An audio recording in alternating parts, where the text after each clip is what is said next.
ప్రేమోన్మాది ప్రేమ ఈ రెండక్షరాల పదానికి ఏ మానవుడు విలువ కట్టలేడు. విలువ కట్టలేని గొప్ప భావం ప్రేమది. కొంతమంది ఉన్మాదుల వల్ల ప్రేమ అనే పదానికి కనీస గౌరవం లేకుండా పోతోంది.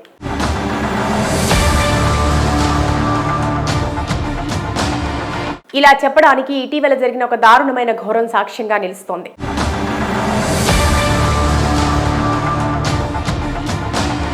ఇక వివరాల్లోకి వెళ్తే వరంగల్ జిల్లా చెన్నారావుపేట మండలం 16 చింతల తండాకు చెందిన బానోతు శ్రీనివాస్ భార్య సుగుణ దంపతులు గ్రామంలో వ్యవసాయం చేసుకుంటూ జీవనం సాగిస్తున్నారు. వారికి కుమార్తె దీపిక 21 సంవత్సరాలు, కుమారుడు మదన్ లాల్ ఉన్నారు.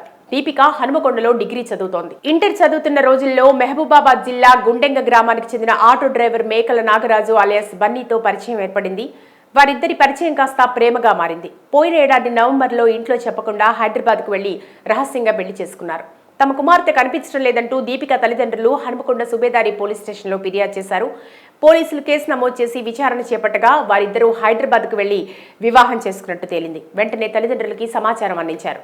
అనంతరం తమ కూతురిని పిలిచి కౌన్సిలింగ్ ఇప్పించాల్సిందిగా దీపిక తల్లిదండ్రులు పోలీసులను కోరారు. ఈ ఏడాది జనవరి నెలలో నాగరాజు దీపికను పిలిపించి కౌన్సిలింగ్ ఇవ్వడంతో దీపిక తల్లిదండ్రులతోనే ఉంటాను అంటూ అంగీకరించింది. వారి గ్రామంలోని పెద్దల సమక్షంలో విడిపోతున్నట్లు ఇద్దరు అంగీకార పత్రంపై సంతకాలు చేశారు. అప్పటి నుంచి నాగరాజు అమ్మమ్మ ఇంట్లో ఉంటూ ఆటో నడుపుతూ జీవనం కొనసాగిస్తున్నాడు.